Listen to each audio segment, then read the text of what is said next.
Bonjour et bienvenue dans Ouvert pour Inventaire.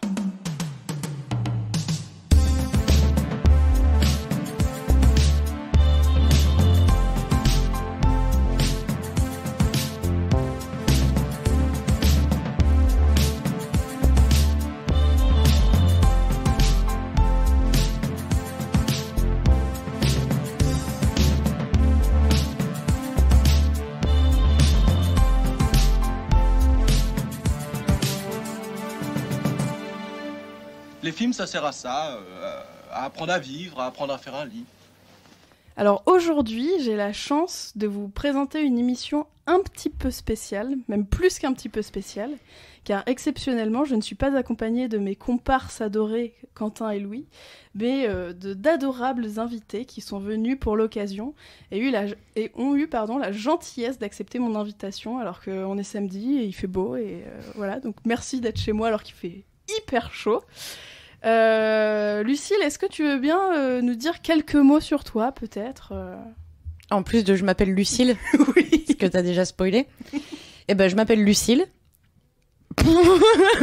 Je représente Quentin. C'est ce qu'on disait en off tout à l'heure, puisque je suis sa copine.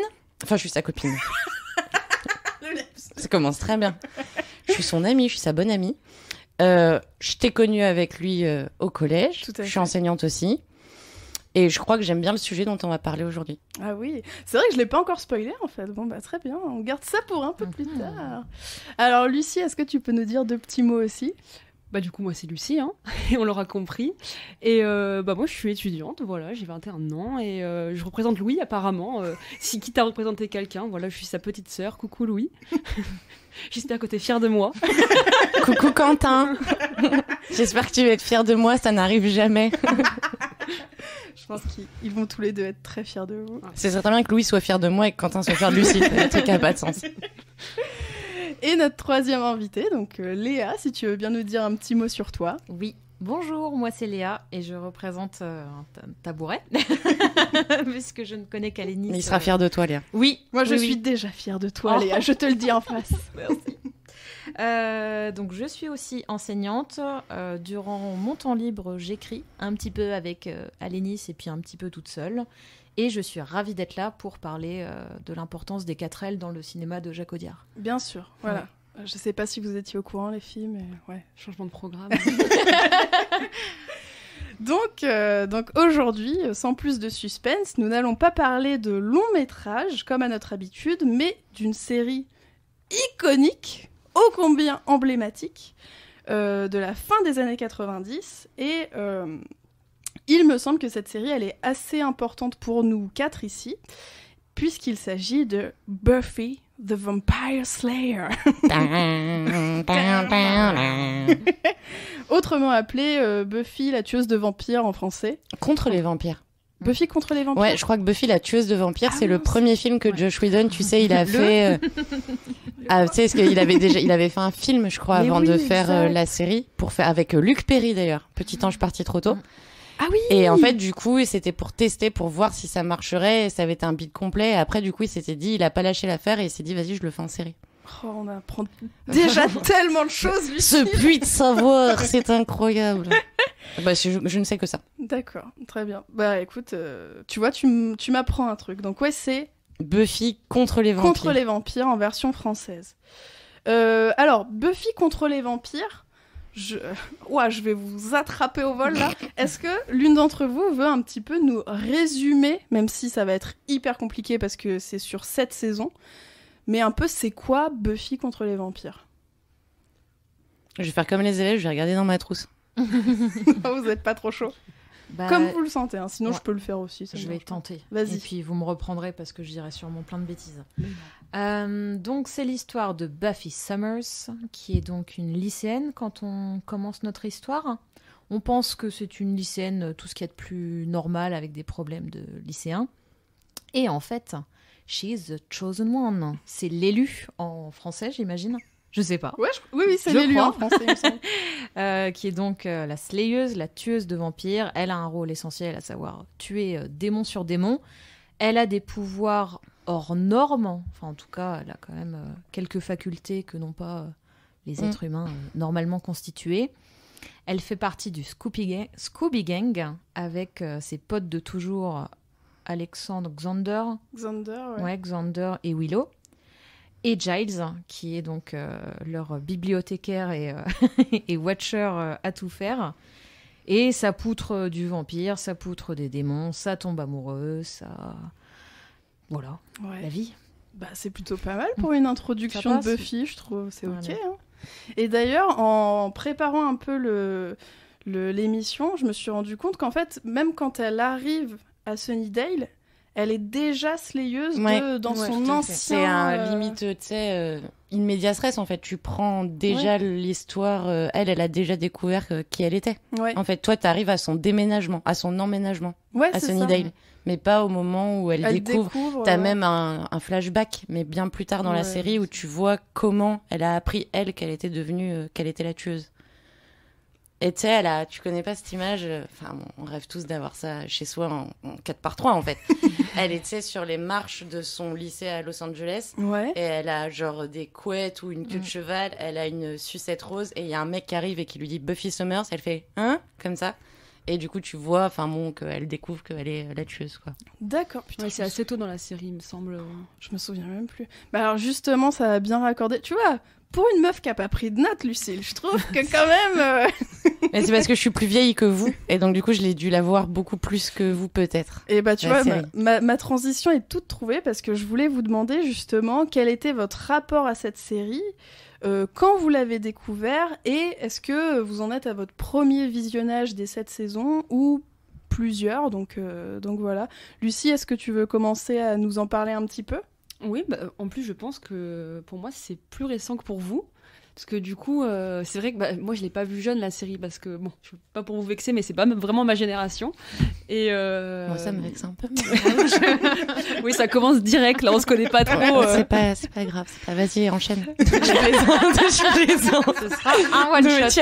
Tu as quel âge, Lucie, en plus ? J'ai 21 ans. Voilà, et je l'ai découverte assez récemment. Alors j'ai découvert, je dirais il y a 1 an et demi, c'est vraiment récent. Bon, j'ai déjà vu plusieurs fois, parce que j'ai vraiment binge-watché. En 1 mois, les 7 saisons, c'était fait. Mais ça a été très vite très important. Je pense que... Je sais pas, je pense qu'il y a des conditions de découverte. Je pense que j'en avais besoin à ce moment-là. C'est une série qui accompagne, je trouve, et... Voilà, ça m'a accompagnée, je pense, dans un moment où j'en avais besoin, tout simplement. C'est d'être un peu personnel comme approche, mais je pense que ça joue beaucoup parce que, en plus, c'est marrant d'en parler maintenant parce qu'il y a un côté, c'est retombé en fait. Il y a un moment où je pensais qu'à ça, quasiment, ça peut paraître excessif, mais il y a un moment où Buffy c'était hyper important dans ma vie. Et maintenant, c'est comme si je l'avais digéré. Et voilà, maintenant je peux en parler sereinement, donc plus tranquillement, peut-être avec moins de passion comme ça. Mais voilà, donc j'ai vu la série une première fois et ensuite je l'ai fait découvrir à des amis en fait. Et le revoir même peu de temps après, on m'a fait revoir plein de trucs différemment. Voilà, donc, D'accord, très bien. Bah écoute, trop bien. Et je pense que tu es bien entourée pour pouvoir en parler avec passion. Vraiment, ne t'inquiète pas, il n'y a aucun problème. Toi Léa, du coup, la découverte de cette série ? Elle a été tardive, parce que je suis plus vieille, certes. Mais quand Buffy passait à la télé, je n'avais pas le droit de regarder les séries. Donc en fait, Buffy, je l'ai découvert il y a quelques années quand j'étais en fac, puisque c'est Johan qui me l'a montré. On le salue. Je le salue. Moi, je veux bien le saluer. Je sais pas qui c'est, mais je le salue. Salut Johan. Salut général. Donc il y a quelques années, il m'a montré cette série, gros accrochage, beaucoup de plaisir à le voir, beaucoup de douleur aussi, suivant les épisodes. Et pour le coup, Buffy, ça m'a apporté déjà un regard sur des séries, puisque j'avais pas l'habitude d'en regarder, et aussi une façon d'analyser les personnages dans leur représentation, dans la façon dont ils sont construits, qu'est-ce qu'ils disent d'un pan de la société, qu'est-ce qu'ils questionnent, etc. Donc voilà, ça a été une première porte d'entrée à se dire, bon, ok, c'est de la fiction, mais il y a quand même quelque chose à en retirer. Mm-hmm. Et du coup, j'ai transmis cette passion Buffy quelques années plus tard. À moi. Et oui. Je ne regrette rien. Donc oui, pour le coup, Buffy, je l'ai vu 2 fois en intégrale. Voilà, en l'espace de 5 ans. C'est pas mal. Ah oui, avant de passer à Lucille, je me permets de vous poser une deuxième question. VO ou VF ? VO. VO. Pour moi, la VF, c'est... Enfin, je l'ai découvert en VO et en voyant la VF, D'accord. c'est dur. Ouais, même chose, je l'ai découvert par les DVD, donc du coup, VO, sous-titré français. Ok, je vais être jugée, c'est très bien. Alors... Non si, enfin, bien sûr, normal. Je représente Quentin, donc je vais faire que juger en fait. Oui, je comprends, c'est ton rôle ici, quoi. Alors, Lucille, du coup... Je suis la plus vieille de vous toutes, en fait. Ouais. Okay. C'est dur. Bon, oui. Mais c'est pas grave. Disons que j'ai genre 11 ans de plus que toi, en fait. Enfin, bon, bref. Moi, du coup, je l'ai vu jeune et j'avais le droit de regarder. Contrairement à toi. Il y en a qui ont une bonne enfance. J'ai pas une éducation laxiste, en fait. Mais merci papa, merci maman. Et donc, du coup, moi, j'avais le droit de regarder et d'être terrorisée, donc c'était refait. Et du coup, je pense que à l'âge où j'ai regardé, c'est-à-dire, genre, je sais pas, collège, je l'ai regardé au premier degré parce que j'étais bête comme une truite. Et par contre, c'était déjà refait parce que du coup, c'est les bails d'adolescence et puis c'est surtout les bails, enfin, on y reviendra peut-être, mais d'amitié, enfin, de comment tu deviens un adulte. Enfin, en fait, la question de Buffy, c'est un peu ça, c'est qu'est-ce que c'est que grandir, enfin, des trucs comme ça. Donc, je n'avais pas à réfléchir. Moi, je regardais, je faisais comme ça. Mais je pense que c'est ça qui m'a plu la première fois. Ensuite, je l'ai redécouvert adulte. Et là, j'ai découvert la magie du méta, du sous-texte. Moi, plutôt que... Alors oui, c'est sûr, ça parle de la société, ça dit plein de choses, de plein de trucs. Mais moi, ce qui me plaît surtout, c'est l'écriture. En fait, j'avais pas vu à quel point les dialogues étaient très bien écrits, les références de ouf, etc. Et pour le coup, je suis devenue tellement fan que, du coup, j'ai Buffy tatouée sur le bras et ma fille s'appelle Willow. Donc, voilà. On en est là. Heureusement que j'étais pas fan, c'est de... Alerte à Malibu, tu vois. Qu'est-ce que j'aurais fait, putain, de Dawson. J'aurais eu la grosse tête femme de Dawson. intense, quoi, vraiment. Et donc, je l'ai vu, je pense, je l'ai vu en entier au moins 3 fois, sachant que je me suis fait, juste avant d'accoucher de ma fille Willow, pour bien vérifier que je voulais l'appeler Willow, je me suis refait vraiment la série juste avant. En me disant, ouais, bonne idée de l'appeler Willow. Voilà. Ça met la pression tout de suite, de parler de Buffy avec Lucille. Ouais. Oui, puis il y a un héritage, c'est-à-dire que du coup, faut que ta fille assure, quoi. Bah, si elle est pas rousse, lesbienne et sorcière, ça le fait pas. Enfin... C'est ça, faut cocher des cases. Hein. Voilà. Et toi du coup, merci de me retourner la question. Moi, je l'ai découvert un peu sur le tard aussi. Je crois que j'ai dû m'y mettre l'année dernière parce que j'étais en cours de visionnage. Et vraiment, à chaque fois qu'il y avait un épisode de ouf, quoi, j'allais en pause avec Lucie lui dire « J'ai découvert ça, mais la folie !» et tout. Et puis, j'en parlais à Léa aussi par Skype en mode « Oh, la saison 4, elle est trop intense !» Bon, bref, c'était un vrai bonheur, quoi, de pouvoir partager ça avec du monde. Et c'est marrant parce que même l'évolution des personnages est si bien faite qu'il y a des personnages que tu kiffes au début, et puis il y a un épisode dont on parlera peut-être, on verra ça plus tard, et puis tout d'un coup tu fais ah mais quelle grosse merde en fait ce mec. Ouais. Bon bref, on verra ça. Donc moi c'est mon premier visionnage, on va dire l'année dernière, en VF, parce que j'ai du mal à rester, je comprends l'anglais on va dire, mais pour une première approche en faisant 2-3 trucs à côté, j'ai trouvé ça plus facile, quoi. Et vraiment la grosse claque. Alors en plus, il faut savoir que Buffy, je l'ai regardé intégralement, mais en 2 fois. C'est-à-dire que la première saison, j'ai eu beaucoup de mal à accrocher. Et j'ai poussé un peu le truc. Et en fait, tu te rends compte après, je pense à partir peut-être de la 2e saison d'ailleurs, à quel point c'est oufissime, quoi. Même avec le recul, on se rend compte que la première saison est un peu à part, je trouve. Ouais. Ça se cherche plus, quoi. Ouais, c'est vraiment... Ça met en place un peu les trucs. Et donc, là, rien que d'en parler, j'ai envie de me les remater. Mais après, pour le coup, tu devrais, je pense, quand même les mater en VO, parce qu'il y a le truc de traduire, c'est trahir, mais il y a vraiment des... Moi, je l'ai connu très bien en VF, du coup, mon premier visionnage, c'est de la VF, et il y a vraiment des bails de traduction. Il y a même, ne serait-ce que l'accent anglais de Giles et de Spike. En fait, il y a la musique des voix et tout, enfin... Et il y a Cher des Black qui, je pense, sont mal traduites ou tu vois, enfin... Ouais, les dialogues, j'avais un peu regardé justement ça donne quoi la VF, parce que je me disais mais les jeux de mots ça fuse tellement par moments que je me dis c'est assez intraduisible.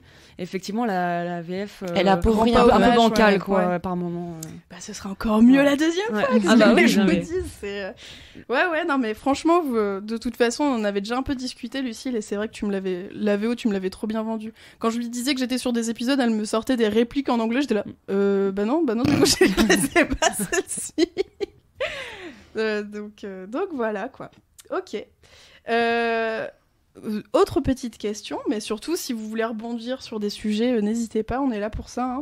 Quel est votre épisode préféré, / passage préféré, / réplique préférée Voilà. Peut-être que pour les personnages, on va en parler un petit peu après, mais voilà. Est-ce qu'il y a vraiment un épisode qui vous marque particulièrement ? C'est très difficile. Ouais, parce que pour dire, c'est quand même 7 saisons de 22 épisodes. Ouais. Donc, il y en a plein. Moi, je pense quand même, mais après, on va reparler peut-être plus des personnages, parce que moi, j'ai un épisode que j'adore, mais parce que j'adore le personnage dedans. Ouais. Bah, moi, celui que j'aime le mieux, c'est quand Buffy comprend Death is your gift, quoi. Quand elle comprend que la mort est son cadeau et qu'elle se sacrifie pour sauver Dawn et sauver l'humanité. Bon, là, avec ensuite le plan sur sa tombe, She serves the world a lot. Moi, le sacrifice, le fait de comprendre que ton rôle, c'est pas de survivre, ou que la survie, ça te permet de mieux mourir, en fait, parce que c'est ça. C'est parce qu'elle est surpuissante et invincible qu'en fait, du coup, elle peut mourir pour sauver les autres. Bon, là, quand même, c'est pas mal, s'il te plaît, c'est mieux que Dawson, en fait. C'est pour ça que j'ai pas Dawson sur le bras, en fait. C'est que c'est 100 fois mieux.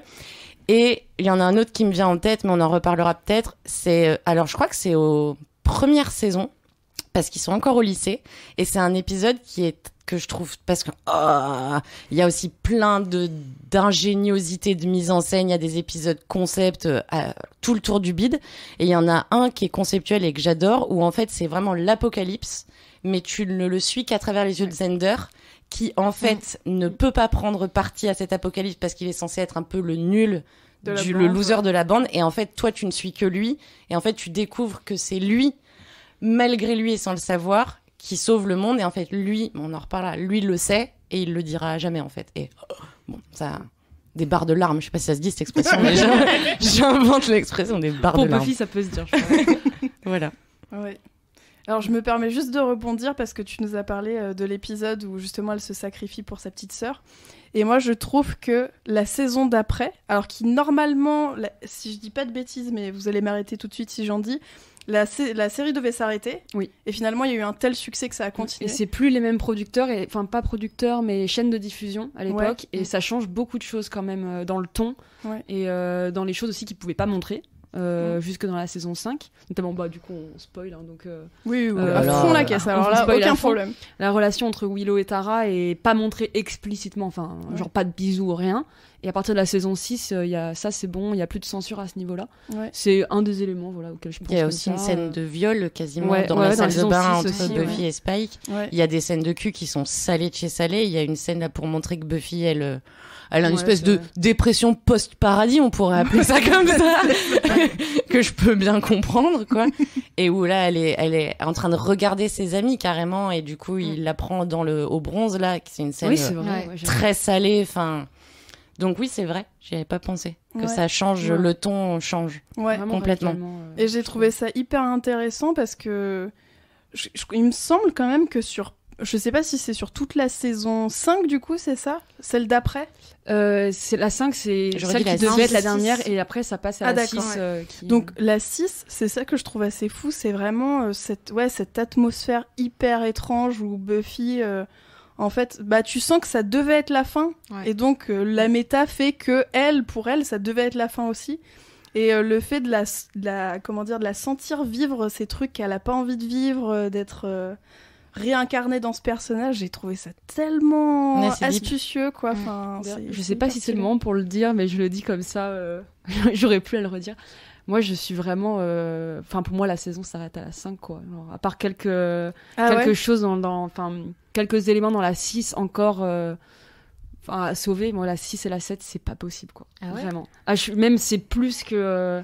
Je sais que la 6, en fait, est une des plus populaires, si je crois même la plus populaire de la série. Ouais. Et...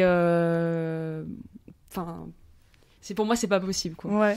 C'est presque ça devient presque une autre série, quoi. Ouais, vraiment. Et du coup, c'est pour ça que j'ai dit ça sur le changement de ton, parce que bon, effectivement, il y a le côté extérieur à la série, ça devait être fini, du coup, on rembraye sur quelque chose de différent, d'un point de vue ne serait-ce que de la production. Et après, moi, c'est pas tant forcément les thématiques, mais c'est le traitement qui me dérange sur tellement de points dans la saison 6. La saison 7, c'est plus... je suis plus neutre, c'est plus... à ce moment-là, j'ai tellement décroché que ça m'intéresse plus trop. Ouais. Mais la saison 6, j'ai eu une haine particulière contre cette saison. C'est même plus que j'aime moins, c'est vraiment je déteste, quoi. Ah ouais. Voilà, donc je pense qu'on va pas être d'accord parce que je sais qu'elle est extrêmement populaire. Mais voilà. Ouais, mais en même temps, c'est vrai que la rupture, elle est quand même hyper vraiment, marquée. ouais, donc elle est je vraiment comprends forte, qu'on puisse vraiment lâcher. Et je pense que c'est aussi après l'apothéose de la saison 5. Enfin, pour moi, la saison 5, c'est... il y a vraiment ce côté... la série fait quasiment que monter en puissance. On arrive à la saison 5 et après, il y a tout un jeu de déconstruction des personnages qui, sur le papier, est vraiment intéressante, mais en pratique, moi, me pose vraiment problème. Enfin, je sais pas si on en reparlera peut-être, là, j'ai un peu... Non, mais j'ai un peu dérivé, mais je préfère le franchement, dire maintenant, comme ça, c'est dit. Et c'est une excellente transition. Bah non, mais ouais, Mais du coup, franchement, quitte à réenchaîner sur les épisodes préférés, moi, c'est plus, du coup, dans la saison 5, en règle générale, la saison 5 est ma saison préférée. ouais. C'est assez... Moi aussi. Ouais, ok, bon bah... Tu vois, regarde.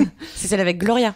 Ouais. Ah oui, Et, c'est vrai, bah, tu m'avais enfin, dit. là, pour moi, c'est un tout, la saison 5, alors que les autres sont plus... c'est plus des moments dans les saisons. Je trouve que la saison 5 est vraiment une unité. Ils sont au sommet de leur art, je trouve, à ce moment-là, à tous les thématiques, les personnages, l'intensité, l'humour, vraiment tout. Et dans la saison 5, l'épisode, donc c'est The Body en anglais. Ouais. Il me semble en La français, mort. c'est traduit extrêmement maladroitement par orpheline. Et bon, là, c'est très particulier. Après, bon, je parle de cet épisode, mais c'est vrai qu'il est très, très à part dans la série. C'est un des seuls épisodes où il n'y a pas de surnaturel. Il n'y a pas de musique, je Il n'y crois. a pas de musique. Ouais. C'est très, très froid et c'est très soudain. C'est hyper radical et même, enfin, j'ai du mal à me dire, mais comment la télé en 2001 on peut faire un truc pareil aux États-Unis. Il est incroyable cet C'est épisode. vraiment fou. Et il y a même, tu sais, genre la symbolique de Dawn qui est en train de peindre un corps, justement. Tu sais, Ouais, je mais sais pas si ils sont en c'est art un- plastique ouais. et c'est D'ailleurs, littéralement le corps de la mère. Enfin, Pour ceux qui trouveraient, pour internet, ça se trouve, je pense, mais sinon sur les DVD, il y a un commentaire de Joss Whedon sur cet épisode. Et c'est intéressant parce qu'en même temps, il décortique tout. Alors peut-être, Mais, avant de nous en dire un peu plus, ouais. est-ce que pour ceux peut-être qui ne l'ont pas encore vu, comme on spoil attire l'arigot, tu veux bien juste nous résumer vite fait ce qui se passe dans cet épisode? Alors, c'est l'épisode, c'est vers la fin de la saison 5, donc saison 5 très intense avec Buffy qui découvre qu'elle a une petite sœur et en fait, c'est une sœur qui effectivement... C'est une clé. C'est une clé, voilà, c'est pour dire simplement qu'elle a vraiment... Qui n'a pas une sœur qui est une clé. Enfin, voilà, pourquoi expliquer ça enfin... Ça arrive à tout le monde, quoi. Donc bref, elle doit protéger sa sœur parce que Gloria, la grande méchante de la saison 5... va La absolument déesse, sauver. en fait, c'est Oui, ça aussi la qui est déesse. ouf. Ouais. Veut ouvrir, enfin, je sais plus exactement, elle veut ouvrir... Une porte, veut ouvrir- j'espère. Sinon, j'aurais pas compris. Voilà, pour, je sais pas, lier les mondes, enfin bon, un truc de De toute grand façon, ils méchant, sont toujours quoi. dans des bails de oui, Voilà, voilà. c'est ça, c'est un truc vraiment très démoniaque. et d'un coup, en fait, donc avec tous ces enjeux hyper métaphysiques, machin, un Buffy après un épisode, en plus un épisode très très random, un épisode vraiment assez one shot, bon, peu importe. Bah, elle rentre chez elle et à la fin de l'épisode, on voit sa mère sur le canapé qui bouge plus. Et plus tôt dans la saison, sa mère avait eu des problèmes de santé. Ça a été traité de manière assez froide aussi au début de la saison, mais elle était guérie en fait. Donc il y a vraiment ce truc, mais vraiment, où on croit vraiment qu'elle va mourir vers l'épisode 5-6. On se dit, bah, c'est bon, là, c'est fini, ils vont pas oser nous faire ça. Puis elle guérit, on est soulagé. D'un coup, bam, épisode 17, elle arrive... Et elle voit sa mère morte sur le canapé. Et donc, seule fois dans la série, il me semble, où le début de l'épisode d'après est exactement la scène de l'épisode d'avant. Et donc, on revoit cette scène où elle est sur le canapé. Et ça enchaîne. Et c'est Buffy, pendant tout un épisode, qui découvre que sa mère est morte, qui l'annonce aux autres.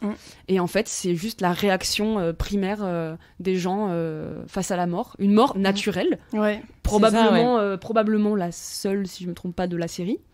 En fait, Naturelle, oui, il me semble bien. Enfin, voilà. Alors, en plus, c'est fou parce que l'avoir revu, donc passer de ça à la saison 1 où ça meurt à tire-larigot, il y a des élèves morts dans les casiers, tout le monde s'en fout. Et d'un coup, là, on est confronté face à, ouais, mais non, là, c'est la vraie mort, en fait. Là, ça rigole plus du tout. Il y a quasiment pas de surnaturel, sauf à la fin, à la toute fin de l'épisode où il y a le vampire nu, qui est le vampire nu, hyper le froid, corps. C'est un épisode quasiment sur le corps, en Ouais, fait. Le corps de l'humain, c'est The Body en le anglais, corps du vampire qui est nu. Donc, du coup, c'est aussi genre... Et en plus, elle le voit toutes les deux. Enfin, nous, on voit que son cul de dos. Mais c'est la première... Enfin, je crois qu'on le voit vraiment son cul. Donc, elle, on imagine ce qu'elle voit. Dawn, c'est pour resituer, c'est Dawn qui, en voulant toucher le corps mort de sa mère dans la morgue en fait de l'hôpital, se retrouve face à un vampire qui est juste en train de se réveiller et et qui est à la morgue aussi, vampire, Et puis du coup tu vois aussi, il y a Buffy qui vomit, enfin c'est vraiment tout le corps dans ça, et tu sais il y a le sopalin qui imprègne, et je me souviens aussi que c'est ouf parce que c'est, je crois à mon sens, je crois que c'est le premier épisode où tu vois le jardin, parce qu'en fait elle traverse. Et du coup, elle ouvre la porte du jardin et là, t'as une espèce de lumière blanche, aveuglante, et elle a les yeux, horribles. Elle est pas maquillée. Le corps, c'est trop bien. Puis t'as Xander qui se fait mal, je crois, dans cet épisode. T'as Willow qui cherche son pull. Il y a vraiment comment ton corps. Plein de petits détails comme ça, hyper. Il est trop bien cet épisode. Il est incroyable. Le corps à tout niveau, parce qu'il y a le corps mort, il y a le corps qui se débat. Et aussi, il y a c'est hyper marquant, les gestes d'affection pour se soutenir. C'est le premier épisode, justement, et avec le recul, du coup, je reviens là-dessus. C'est le premier épisode où on voit un baiser entre Willow et Tara. Et en fait, c'est hyper important à ce moment-là, parce que c'est un baiser qui a tellement de signification. C'est 2 saisons de censure qui sont rompues à ce moment-là, pour dire, mais en fait, on montre ça parce que c'est le corps qui réagit, quoi. C'est le corps qui a besoin de réconfort, quoi. Donc voilà. Non, t'as raison. Bon, c'est même difficile d'en parler. En plus, filmer la mort et tout, ça a été vu et revu, et je trouve ça ouf. C'est pour ça que les gens qui disent, Quentin par exemple, j'imagine, j'ai pas écouté, mais qui disent que Buffy, je trouve que même en termes de, pas de cinéma, je sais pas comment dire, mais de gestion de la caméra et tout, le type quand même, il sait ce qu'il fait. Il se passe des trucs, il se passe des trucs de ouf. Et en plus, je me souviens que par rapport au corps, tu te souviens, elle appelle Giles et elle lui dit, elle est là. Et lui, tout de suite, il pense que c'est Gloria. Méchant, donc, il y a vraiment même le truc de qui est, de quel corps tu parles, en fait. Ouais, c'est passionnant. Mais d'ailleurs, cet épisode, en même temps, franchement, c'est... À voir même en soi, si t'es pas fan de Buffy, si tu veux voir qu'un épisode. Et justement, parfait, ça enchaîne incroyable. Je voulais le dire parce qu'en fait, je regardais Buffy à une période et j'avais une amie qui était souvent là et qui regardait avec moi. Et donc, elle avait vu comme ça quelques épisodes. Donc, elle connaissait un peu les personnages, mais sans avoir suivi du début. Et moi, je vois ça, je lui dis, mais regarde, c'est sidérant comme truc, c'est tellement inattendu. Mais bon, pas trop d'avertissement quoi dans ma proposition, donc je lui lance ça. Elle regarde et elle a détesté. Elle a trouvé ça trop presque. Elle avait dit, c'était pas cru, elle avait utilisé un mot qui avait été hyper pertinent, mais elle avait presque trouvé ça indécent en fait. Et je pense dans la frontalité. Et en fait, après, c'est elle qui a tout revu avec moi. Et elle a dit, mais ça n'a rien à voir quand on le voit au cours de la série. Franchement, donc, ça m'étonne pas trop. En fait. Et donc moi, c'est un conseil étonnamment que je donnerais pas. Ne regardez pas cet épisode tout seul parce que ça perd son sens, parce que justement son unicité dans la série, sa singularité fait qu'il est aussi puissant. Et qu'on dit, en fait, la Buffy, c'est pas un truc d'ado à la con, parce qu'il faut quand même dire ça aussi. La série a cette image. Je pense aussi en France, je sais pas du coup ce que t'en penses, mais par rapport à la VF, je pense que la VF je la trouve assez caricaturale en fait par rapport à la VO. Et je pense qu'elle a pris aussi cette image de truc de série un peu parfois un peu bébête. C'était, tu sais, aussi la trilogie du samedi, c'était Charmed, et je pense que c'est aussi l'association. C'est que si ça avait été mis avec du Lynch ou avec, en fait, c'est qu'on est aussi parasité par le choix qu'on nous propose. Donc du coup, c'est vrai que moi, je regardais Charmed, des bails de sorcières, ensuite Buffy, des bails de vampires. Sauf qu'entre Charmed, Et d'un coup, on tombe là-dessus. C'est un peu brutal, quoi. Ouais, c'est clair. Ouais, et puis après, de toute façon, moi, je trouve que ça apporte presque un truc en plus, en fait, que ce soit à la base une série grand public. Enfin, je veux dire, par rapport au sujet, aux personnages, aux trucs comme ça, en fait. Mais tant mieux que ce soit pas un truc vraiment, un peu poète-poète, tu vois, pour une élite de... Enfin, j'exagère, tu vois, dans mes termes, mais franchement, c'est tant mieux, quoi, parce que c'est tellement bien écrit. C'est d'intérêt public. Voilà, c'est ça, enfin, tu vois, peu importe. Mais par contre, oui, par rapport peut-être aux préjugés qu'on peut avoir sur la série, c'est vrai que il faut pas s'arrêter vraiment. Et t'as raison, peut-être que la VF va un peu dans ce sens-là. Je te dirai quand j'aurai lu en VO. S'il y a vraiment une grosse c'est intéressant différence, en fait de voir le rapport à la série quand on l'a découverte en VF, justement. Ouais. Ouais, je saurais pas te dire. Franchement, je saurais pas répondre à cette question. Vu que je me suis vraiment habituée au personnage avec ces voix-là, en fait, tu vois, ça m'a pas choquée outre mesure. Et toi, Léa, du coup, ton épisode préféré ou ta partie préférée? Je sais pas si on a parlé de The Body. Non, donc je me suis dit qu'il allait ressortir. Allez, c'est bon. Alors, pour le coup, désolée, hein, j'ai des petites notes et j'ai trié sur... Moi, tu nous fais un top 3, c'est ça? Ouais, je vous fais un top 3. Non, à part catégorie, si ça vous embête pas. Mais je vais pas... Mais je vais pas plaise. prendre 3 quarts d'heure. En épisode le plus drôle, j'ai noté l'épisode Superstar, en saison 4, épisode 17 très précisément, où c'est le personnage de Jonathan qui est au premier plan. Et cet épisode me fait tellement rire parce que Jonathan, c'est un des lycéens qu'on découvre dans les premières saisons. Et vraiment, enfin, c'est un second rôle, c'est-à-dire vraiment on l'aperçoit par-ci par-là. Et brutalement, l'épisode donc commence Superstar où Jonathan est au premier plan. C'est lui qui est le héros de l'histoire et en fait tout l'univers de Buffy tourne autour de lui jusqu'au générique. Où en fait le générique, c'est que donc des plans de lui dans des postures épiques, etc. Et quand j'ai découvert cet épisode, il m'a fait mourir de rire. Et je trouvais ça très intéressant de jouer sur tout l'univers de Buffy pour ensuite complètement le retourner.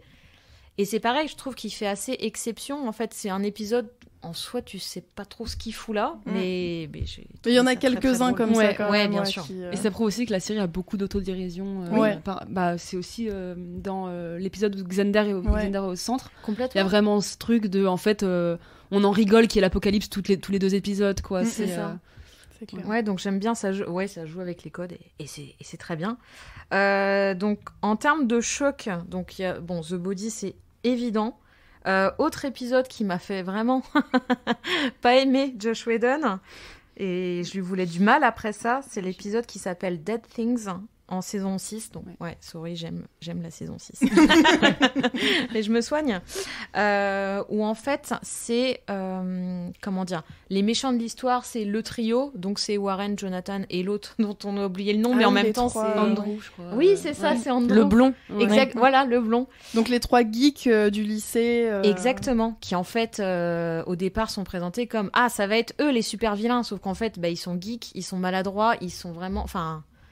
Ça y est, je vois de quel épisode ouais. J'ai eu la petite et en fait, remontée, il décide de mettre au point, je sais plus si c'est un sortilège ou un outil technologique qui fait que les femmes deviennent soumises à leur volonté. Et en fait, Warren va essayer ça avec sa petite amie.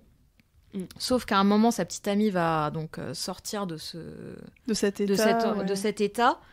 Elle va commencer à dire je vais aller voir les flics, vous êtes 3 malades, etc. Enfin voilà, on va vous arrêter. Et il la bute. Et horrible parce que en fait, à ce moment-là, moi dans la saison 6, je me disais mais c'est quoi ces 3 gugus, mais pourquoi c'est les grands méchants? Avant ça, on a eu le Master, on a eu Gloria, enfin bref, on a eu des méchants avec un charisme de malade. Qu'est-ce que ces 3-là? Et ce que je trouve incroyablement bien foutu, c'est que on nous prend ces 3 geeks et en fait on nous montre que c'est eux les vrais méchants. Enfin, que en fait ce qui peut être le plus terrible, c'est finalement l'humanité. On n'a pas besoin de grands vampires, de grandes déesses, etc. Parfois l'être humain est capable du pire et c'est concrètement la pire chose qui peut arriver. Enfin, c'est vraiment, c'est l'ennemi ultime en fait, l'humain est l'ennemi de l'humain. Et quand j'ai vu cet épisode, et puis en plus, alors je saurais pas dire trop en termes de mise en scène, mais il y a quand même une certaine froideur qui se dégage de cette scène. Puis il y a le corps de l'ex-copine et au départ ils paniquent. Ouais, c'est ça, dans les escaliers, ils paniquent, ils agissent comme des enfants, ils se disent non, mais en fait, faut la cacher, etc. Et ils passent de l'enfant apeuré à cette froideur, presque clinique de non, on va s'en débarrasser et ça va aller. Et ça m'a... Enfin, quelle horreur. Et l'épisode que j'ai beaucoup aimé aussi, mais plus dans la tranche horreur, ça va être Hush, qu'ils ont traduit, je crois, par Le silence de mort. Dans la saison Buffy 4, Will Patrol Tonight. Oui. C'est ça. Et où vous avez l'arrivée de ces créatures qui s'appellent les Gentlemen. Et Mon Dieu, ça faisait longtemps que Des j'avais barres d'enfer pas là-dess. eu aussi Je peur. continue, je file le bar de des barres de partout. des terreurs nocturnes Ouais, quand c'est j'étais ça. petite. Ça faisait Wow. longtemps que j'avais terrifiant. pas eu peur d'une créature cinématographique. Et alors eux, eux c'est formidable à quel point ils sont terrifiants et ils volent donc la voix de leurs victimes. Et alors en termes de, enfin moi je trouve ça formidable en termes de symbolique parce que au départ on voit, je crois que c'est des chambres d'enfants, hein, il me semble les premières victimes et on a les gentlemen qui arrivent. En plus donc visage livide, costard cravate, sourire. Oh mon Dieu, mais ce sourire. Oh. Quand je ferme les yeux, je les vois. Ils flottent. Enfin, Ouais, ils ont ouais, une manière, flottent. c'est leur manière de Ils se déplacer flottent, aussi ils qui est ont ouf. des mouvements très lancinants, donc ce sourire figé. Et alors, ils ont une petite suitcase, une petite valise qu'ils ouvrent. Et tu sais pas ce qu'il y a. Enfin, au départ, tu sais pas ce qu'il y a dans cette valise. Et tu te dis, bon sang, mais qu'est-ce qu'ils font? Et tu les vois apparaître dans la chambre des enfants, etc. Et tu te dis, mais bon sang. Mais Ouais, c'est terrifiant. et en fait, ils peuvent pas hurler. Enfin, c'est-à-dire que réflexologique, quand t'as la peur, c'est que quelque part, c'est presque salvateur d'hurler. Ouais, Parce que t'as presque un pouvoir dessus. Et là, non. Là, il n'y a pas de voix. Ils peuvent rien faire. Personne ne les entend. Donc, Puis c'est pas l'épisode où Riley découvre que Buffy est la tueuse. Et Ouais. d'ailleurs, Si. il la découvre parce qu'elle hurle pour casser le sort à la fin. Et du coup, métaphoriquement, elle rompt le silence avec Tout à son fait. mec aussi, puisque. Oui, Oh, non, mais L'analyste. c'est ça. Mais en fait, tout l'épisode parle des problèmes de communication entre Oui, les ouais. gens. Ouais. D'ailleurs, Et c'est à un chouette. moment donné, il y a une blague communicationnelle parce que Buffy veut faire le geste de, comment dire, de tuer ouais. à coups de pieu. à coups de pieu, et donc du coup, on dirait qu'elle mime Autre chose, quoi. Ah oui, j'allais lui dire merci. Pardon, tu m'as vraiment coupé. Genre vraiment, il y avait le B en fait. Enfin, et moi, j'ai eu une demi-seconde. bat je me la suis dit, mayonnaise, vas-y, hein. je le dis. Enfin, genre, ok. Donc elle mime la branlette. Ah non, mince. Et donc du coup, même chose, problème de communication, parce Ouais. que du coup, ils la regardent tous et elle fait ça. Bon, personne voit ce que je fais, mais tout le monde voit. Enfin, imaginez ce que je suis en train de faire là. Bref, voilà. Et donc du coup, personne comprend. C'est Même ça. chose. Enfin, problème de communication. Ah ouais, c'est génial. Personne C'est pas comprend qu'un ce qu'elle veut gimmick dire. en fait. Cet Oui, oui, épisode, c'est pas complètement, juste, haha, regardez, il pique des voix. Non, c'est à la C'est base. en plus, c'est hyper créatif en plus. Ouais. Je veux dire, c'est quand même, c'est aussi assez couillu de faire un épisode de 45 minutes où ça parle pendant 10 minutes quoi. Après, il y a plus de paroles. Il y a pas de dialogue en fait. Ouais, Il y a dialogue, quasiment et, pas de dialogue, c'est ouf. Ouais, il est incroyable aussi, je suis d'accord. Et c'est aussi ce que j'aime bien, c'est quand des épisodes comme ça sont vraiment importants dans la saison. Mm. Là, en l'occurrence, c'est ce que tu disais, il rencontre à ces moments où Riley apprend, c'est le moment où Willow rencontre Tara dans cet épisode. Enfin, il se passe vraiment plein de trucs hyper importants Ouais, pour c'est le vrai. reste de la série. Donc c'est pas juste on va faire un truc un peu spécial. C'est rarement gratuit. En fait, Ouais, souvent oui, c'est Buffy, ça, ouais. parce que même, tu vois, tu parlais de l'épisode de Jonathan où on se dirait c'est un peu gratuit, mais en vérité, ça l'est pas tant que ça. Non. Parce que c'est dans l'évolution de ces personnages où tu te dis c'est un peu les geeks, un peu rigolo, Ouais, la c'est sûr. caution un peu légère de Buffy. Mm. Et où au final, tu suis leur toute légère ascension, mais c'est fait très discrètement jusqu'au moment où il finit par buter Tara. Enfin, c'est pas Jonathan qui le fait, mais c'est ce crew-là. Ouais. Enfin, Mm. Oh, le spoil. Ouais, bah ça, on l'avait dit, hein, bon, voilà. en même temps, qui se dirait tiens, je vais écouter un podcast sur Buffy, mais j'ai genre jamais vu Buffy. Enfin, qui fait ça, tu vois, genre Je te dans le jure, métro, un fou quoi. Moi, je serais capable de faire des trucs comme ça. C'est vrai. J'adore, même quand je connais pas les Ah oui, œuvres, c'est vrai, écouter faut bien des se faire trucs. spoiler. En vrai, ça me donne. Enfin, Ça je peut veux- te donner envie c'est de ça, voir, tu vois. mais je comprends. C'est ce que je disais à Léa, je crois, la dernière fois qu'on s'est vu sur Skype, c'est que moi, je savais depuis le début que la mère de Buffy, elle avait une maladie et qu'elle mourrait dans un épisode. Tu vois, ça, je me suis fait spoiler, mais directement avant même de commencer la série. Et en vrai, bah du coup, j'attendais le truc. Mm. Je me demandais comment ça Mais allait du coup, se passer. ouais. tu vois. Est-ce que ça reste aussi brutal? Oh, Ouais, horrible. ouais, ouais. J'ai chialé, mais alors, Cela dit, laisse tomber, moi quoi. je m'étais spoilé aussi, mort de Tara, spoilé total, et quand c'est arrivé, ça a fait quand même. Ah ouais. Parce que c'est aussi la manière de le faire qui est vraiment. Même quand on s'y attend, c'est inattendu. Ouais. Du coup. Ouais, et puis je pense que les personnages sont suffisamment bien écrits pour que tu t'attaches trop à eux pour. Bien sûr. Enfin, je veux dire. On est dans le déni jusqu'au bout. Non, mais elle meurt pas, elle meurt pas. Non, mais c'est ça. quoi, Alors c'est- moi, je déteste Tara. Ah ouais? Oh, je déteste ce personnage. T'avais envie de le sortir là depuis tout à l'heure. Ah, non, j'y pense là maintenant. Je la trouve, mais d'une mollesse. oh là là, j'ai envie de dire, mais prends quelque chose, quoi. Enfin, prends un cachet, enfin, je sais pas. Mais elle en a fait trop, justement. Mange des oranges, enfin, je la trouve, mais d'une mollesse. Et alors, ces bails, là, avec son père, là, qui veut, à un moment donné, il y a pas un épisode avec son père et son frère? Alors, j'y vois bien tout le symbole. J'ai bien que ça parle d'autre chose que la sorcellerie, et que j'imagine que derrière la sorcellerie, il y a le fait qu'elle est lesbienne, etc. Mais je trouve, je sais pas, qu'elle est... J'arrive pas à expliquer, je la trouve. Alors, je déteste Kennedy, qui va être la nouvelle meuf de Willow à la fin, dans la dernière saison. Je trouve quoi. Qui est nulle et qui est une caricature de la lesbienne, pour le coup. Je l'ai oublié, en fait. Non, mais moi, normal, en fait, on est d'accord. Honnêtement, elle c'est difficile d'avoir vraiment de gros sentiments pour elle, parce qu'elle est pas tu la vraiment vois développée. Oui, tu la vois peu. Mais on sent vraiment que c'était maintenant Willow elle est lesbienne, il faut qu'on la case il faut qu'on la case parce que sinon les fans ils vont croire que je pense qu'il y a un peu de ça et du coup c'est un peu un personnage bouche-trou. Ouais, bah tu vois, mais j'arrive même pas à visualiser à quoi elle ressemble en fait, sa dernière petite copine. Megan Fox. Genre crâne rasé, camionneuse. Tu sais que tu peux me dire tout Megan Fox, je sais tellement pas à quoi elle ressemble. Ouais, d'accord. Ah ouais, non, je l'ai... Non, mais je les zappais de l'histoire, quoi, vraiment. Il y a des personnages comme ça qu'on oublie un peu. Mais du coup, si je peux enchaîner, moi, quand tu m'avais demandé quel est mon épisode préféré, j'avais quand même une sorte de petit combat intérieur, parce que c'est difficile de choisir. Et pour le coup, moi, l'épisode, c'est Family, du coup, dans tout début de la saison 5. Ouais. L'épisode où il y a justement la famille de Tara, qui est probablement un de mes préférés. Je pense que la saison 5 aussi, elle me touche parce que je l'ai vue au moment où j'avais l'âge des personnages. Là, ce que je me dis, la force de la série, c'est si jamais on la suivait en direct, en commençant, on est au début du lycée, on a fini ses études, ça doit être fou de voir la série comme ça. Et moi, du coup, j'ai tout regardé d'un coup, mais ça faisait que la saison 5, c'était, ils ont mon âge, quoi. Ouais, ça matchait avec l'âge que c'est la deuxième année d'études sup, quoi, en gros. Et je pense, voilà, c'est aussi peut-être personnel. Puis il y a une blague trop bien dedans, parce que, tu sais, ils sont dans la... Ils sont pas dans la bibliothèque, c'est plus dans la bibliothèque, dans le Magic Shop. Et du coup, ouais. ils se mettent tous. Il y a quelqu'un qui dit, ça doit être Buffy qui dit, si vous la voulez, faudra d'abord passer par moi, puis tous les personnages, puis par moi, puis par moi. Il y a Spike derrière qui dit, I don't care, et il se barre. Genre, il y a vraiment toujours des bonnes blagues pour casser. Enfin, en fait, la série, elle se moque d'elle-même avant même que t'aies le temps de le faire. Enfin, le temps d'avance. Enfin, ouais, c'est clair. Et toi, Alénis, est-ce que tu as un épisode préféré? Franchement, The Body, top 1, parce qu'il est juste incroyable. Et il y en a un qui a très très bien fonctionné sur moi aussi. C'est pourtant il est conceptuel, mais il est un peu classique dans son délire à la Matrix.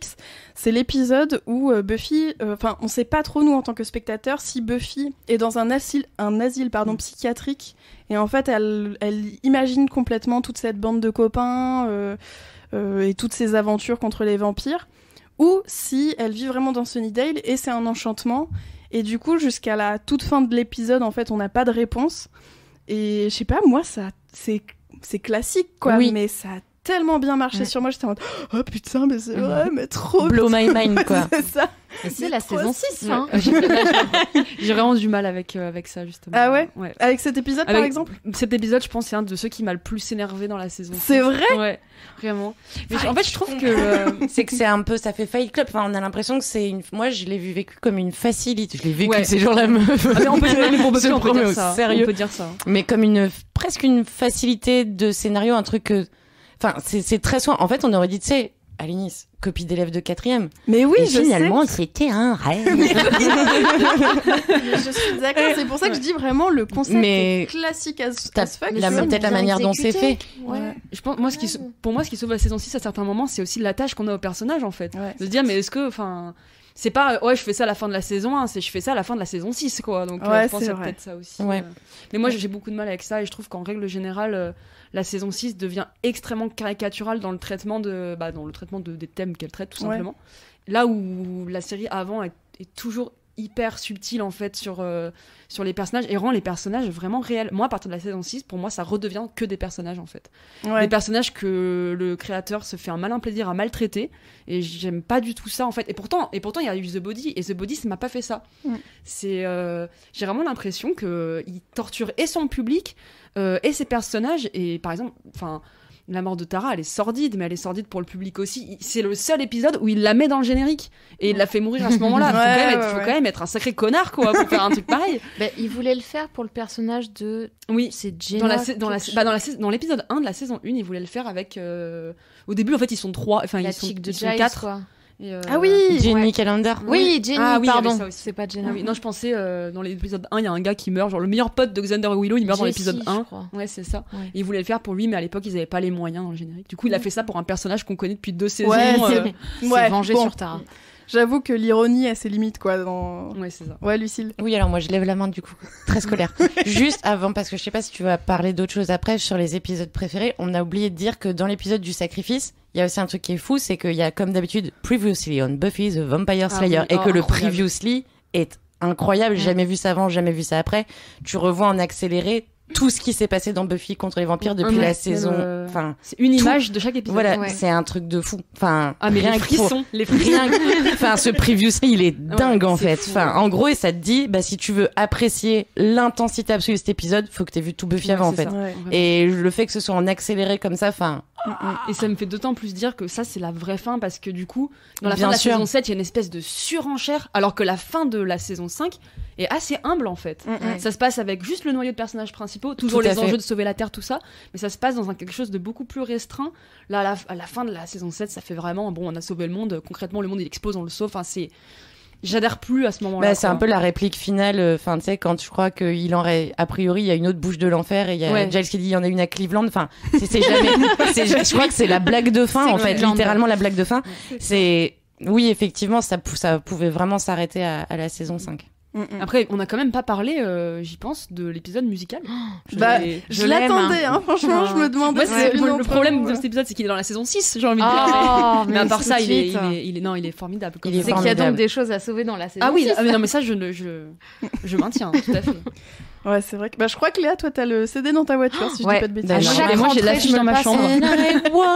Through the fire. Putain, c'est des blagues. Enfin, je veux dire, c'est du génie. Et puis en plus, comme dans l'épisode des silencieux bonhommes, c'est aussi dans cet épisode qu'elle révèle le fait qu'en fait, elle était au paradis et pas en enfer. Donc une fois encore, le prisme soit du silence, soit de la chanson, c'est ce qui te permet en communication de dire l'indicible. Xander et sa copine aussi qui se disent en gros qu'ils ne veulent pas se marier, voire même plus, non? Ils sont pas un peu en mode. C'est le mariage qui les fait flipper. Ah oui, d'accord. Ils sont en mode mais où on va droit dans le mur. Mais comment se dire les choses, en fait, c'est assez souvent ça finalement. C'est un épisode vraiment charnière de toute la saison. Et ça, pour le coup, c'est une qualité de fou, comment tout s'enchaîne là-dedans. Et à travers la chanson aussi. Et puis comme s'ils étaient, en fait, ils sont un peu forcés de dire tout ce qu'ils pensent. Du coup, c'est extrêmement drôle, ça fait des situations. Et puis, le titre, c'est Once More with Feelings. Donc encore une fois, mais avec les sentiments. Et je me dis, est-ce que c'est pas du méta? Un message à Buffy en fait. Allez encore une fois, mais cette fois mes idées et sentiments, puisqu'elle est en pleine dépression, elle vient de revivre, enfin elle ressort de la mort, et là on lui dit maintenant faut vivre à nouveau, mais with feelings quoi. Vas-y, mets-toi dedans quoi. Oui, c'est sûr. En vrai, ça c'est un épisode trop bien. C'est genre en fait on va pas écouter la capsule de Quentin parce que je vois très bien ce qu'il va dire, et donc c'est non en fait. Quentin, tu as vu 5 épisodes, c'est non. C'est vraiment très difficile de juger la série sur 5 épisodes, surtout la saison 1. La saison 1 elle est drôle, mais elle est plus comme ça équivaut aux 5 premières minutes. On va en reparler parce que dites-vous que les auditeurs n'ont pas encore entendu la petite capsule de Quentin, mais juste avant de passer justement à notre petite pause, on va pouvoir écouter ensemble cette capsule et boire du café aussi. Ah oui. Ou de l'eau ou ce qu'on veut. Du sang. D'ailleurs, je crois que ça sort à peu près pour Halloween, mais je suis pas sûre, donc je vais peut-être me taire, tout simplement. Voilà. C'est bien de l'avoir dit quand même. Louis, si tu m'entends, c'est pas grave, même pour le montage, on t'embrasse, voilà. J'espère que t'es fière de moi. Et oui, la seule petite chose aussi que je voulais vous dire, et je sais plus c'est dans quelle saison, mais à un moment, il y a une fin de saison où Giles devient un peu Dark Giles. Oh oui. Où il tue quelqu'un, je crois d'ailleurs. C'est Ben, le frère de Gloria. Ouais. Ah, donc c'est la fin de la saison 5. Ouais. Et ça, pareil, j'étais tellement choquée. Et je trouve que sur la saison 6 et 7, alors il y a un peu cette animosité entre Willow et Giles. Mais j'ai pas trop compris d'où est-ce que ça sortait, ce Dark Giles. Mais c'est pour resituer, c'est parce que la grande méchante en fait est dans le corps du gars. Et en fait, c'est le sacrifice. En fait, c'est qu'il le fait parce que Buffy refuse de le faire. Lui, il dit je vais faire le sale boulot. J'ai pas genre son éthique. Et je me dis, je préfère sauver le monde et quitte à sacrifier quelqu'un que de laisser un innocent en vie, mais au risque de faire périr tout le monde. Quoi. Mais moi, ça m'a lancé trop sur des analyses en mode, mais putain, mais Giles, ça. Mais c'est pas la mort et son cadeau lui aussi, en fait, d'une certaine façon. En fait, il sacrifie son éthique. Oui, c'est ça. Chacun sacrifie un bout de ce qu'il est pour sauver le monde, finalement. Saison 5, saison 5. De toute façon, le tatouage de Giles, c'est un grand rêve, tu vois. Mais après, je peux pas me faire que des tatouages de série. Et puis t'as plus assez de bras, en fait. J'ai plus assez de bras, non, effectivement. Voilà, va falloir te faire greffer des bras ou je sais pas. Alors après, je crois qu'on peut se faire tatouer d'autres parties du corps, mais... Moi, je ne me tatoue que le bras, en fait. J'en ai déjà 6. Attends, mais t'as des tatouages ailleurs que sur le bras? T'es sérieuse? Tu peux on pouvait. Putain, je me suis fait enfler. Bon, les filles, écoutez, je suis trop contente. On va se faire une petite pause. On va écouter ce que l'ami Quentin a à nous dire. Je sens qu'on est on très va bien... critiquer. Voilà. Et puis, on revient dans un instant. Donc voilà, merci pour votre écoute et à tout de suite. Bonjour, mesdames, et pardonnez-moi pour mon absence, je ne pouvais pas être là aujourd'hui et donc je ne suis pas avec vous dans le studio. Mais je voulais quand même essayer de participer un peu humblement et donc je vous envoie cette petite capsule de son pour que vous puissiez éventuellement répondre à certaines de mes interrogations et éventuellement me démonter la gueule si vous trouvez que je dis que des bêtises. Alors Buffy a été une découverte pour moi, je n'avais jamais vu le moindre épisode avant qu'on m'annonce cette émission. Et donc j'ai essayé de rattraper mon retard qui se calcule en décennies. Et évidemment, je n'ai pas réussi, soyons honnêtes. Je n'ai vu que, à l'heure actuelle, 5 épisodes, donc les 5 premiers de la première saison. Alors autant dire que, évidemment, il est impossible de pouvoir émettre une quelconque critique lorsqu'on a vu si peu. Mais je vais quand même le faire.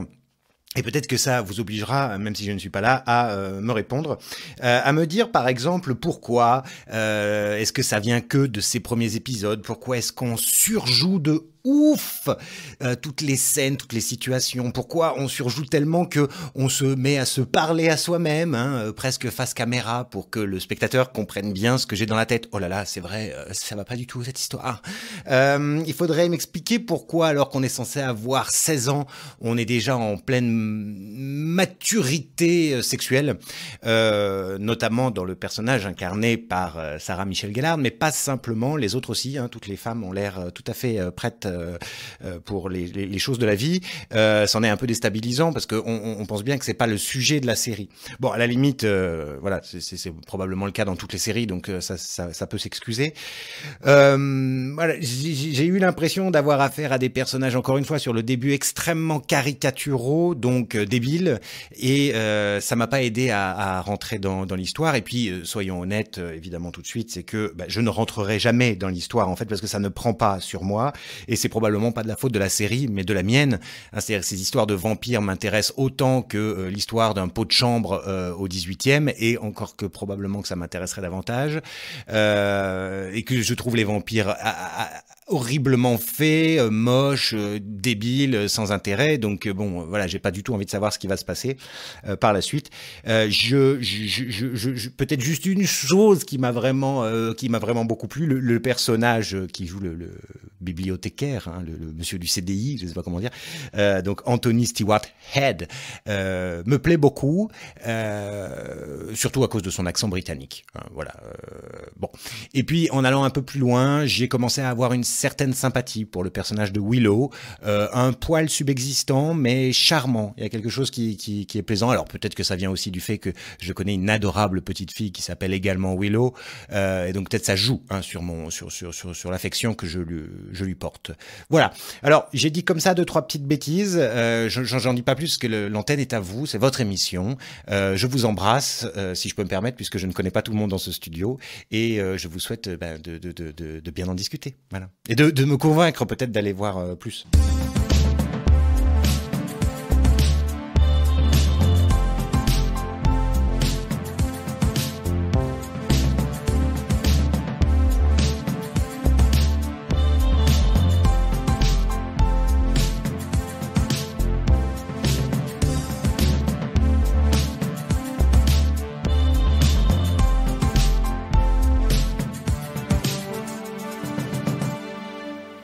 Les films, ça sert à ça, à apprendre à vivre, à apprendre à faire un lit.